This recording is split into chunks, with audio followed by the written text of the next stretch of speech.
Well, a happy Saturday to you. Just want a quick update and say hi to everybody.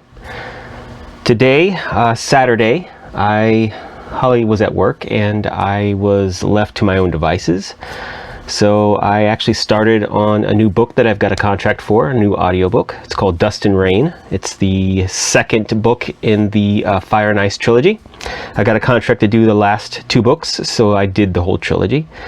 So I did that, and I worked a little bit on a website project that I'm working on.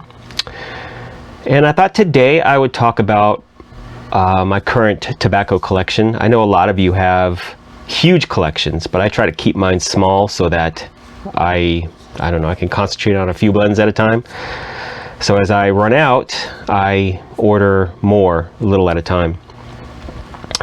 So let me tell you or show you what I do to store my tobacco. I'm sure a lot of you do the same thing. And then you could also see what tobaccos I have in stock.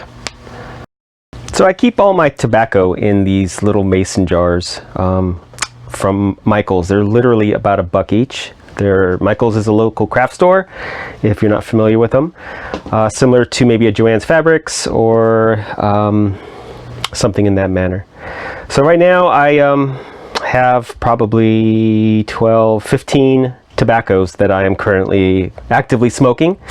I don't want, and by keeping them in these containers, it keeps them very fresh.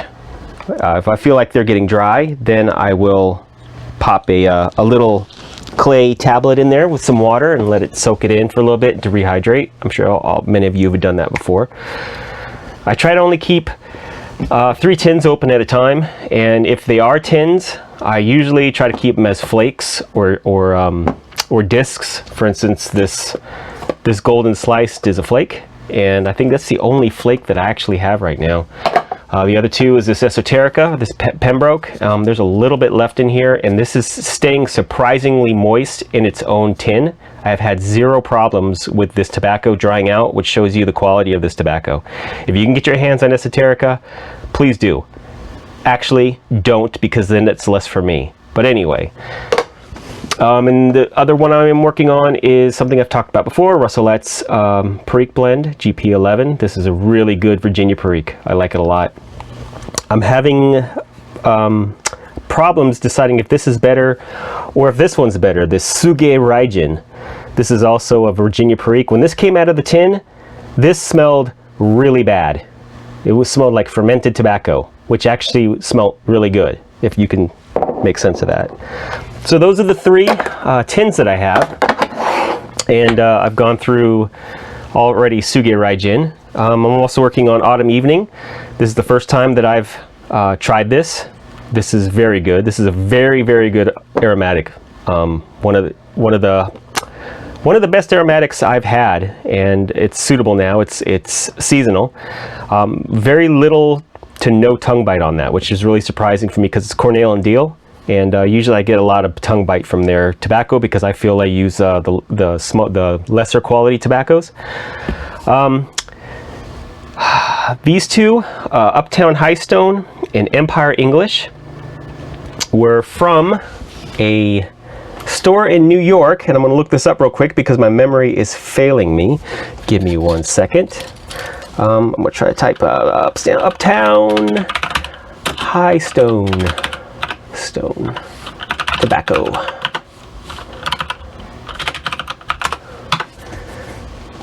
And that is, who is it? Who makes this?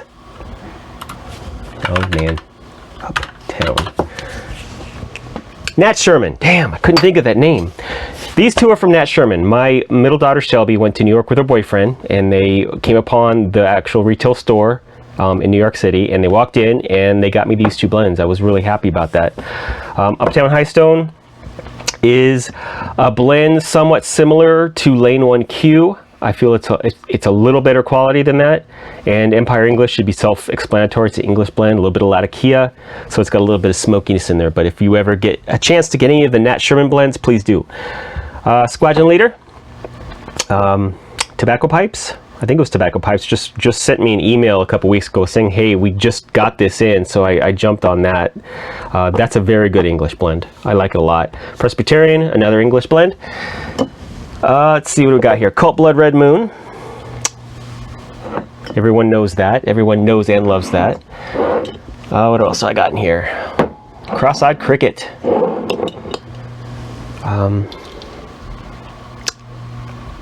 I saw someone else smoking this and I had to try it, and it's okay. It's another Cornell deal. It's not as good as I thought it was going to be, but yeah, it's okay. I'm going to slowly finish that. Molto Dolce. This is really good. This is like cake. This is something I smoke only when I'm really in the mood. I don't smoke a lot of aromatics, so even if I'm going to smoke that, I have to be in the mood. So the time I smoke that, or the occasions that I smoke that, are very, very few and far between. John Bull Cab. This is a hybrid blend that I created myself. I tried to smoke John Bull, and it's a cheaper English blend, and I wasn't digging it. I found I wasn't smoking it, so I also had a little remnants of Oriental Cavendish from Davidas Cigars, which is a local cigar and tobacco shop. So I emptied it in there, and I also had a little bit of Bengal slices, remnants in the tin, that I dumped in there as well, and it turned out to be a very, very good blend. I don't even know what to call them. It's just, I guess it's just a hybrid. Davidas Cigars also had Early Morning. Sorry about the jiggle. In bulk, so I picked up some Early Morning. It's okay. I think there are better English blends out there, so I don't always get to that, so hopefully I'll be able to finish that soon. Last but not least, Balkan Sobrani. Thank you, Old Dirty Piper, for turning me on to this. This is actually the Balkan Supreme bulk, but it's Balkan Sobrani for all intents and purposes, and that's my favorite English blend currently. I think that and Bengal slices, which I'm currently out of. I think Bengal slices I like a little more than this. I don't know, it's just the flavor, and the plum pudding I like as well. So I think my three favorites are plum pudding, Bengal slices, and Balkan Sobrani right now. So those are the tobaccos that I am currently smoking. As soon as one of these opens up, I'll probably dump this in here. And I've got two more waiting in the wings to be opened up. I'm not even going to touch them until something opens up. And these are these were on special from, I think they were Pipes and Cigar. Yeah. The other Perique blends that they're trying to get rid of. I'm really starting to like Perique, so I wanted to pick these up and try the different kinds. So yeah, these are going to sit in waiting until one of these bad boys opens up. Actually, after this one gets put into a container. But yeah, that's it, peoples. That's my smoking rotation right now. So you all have a good one, and I will talk to you again.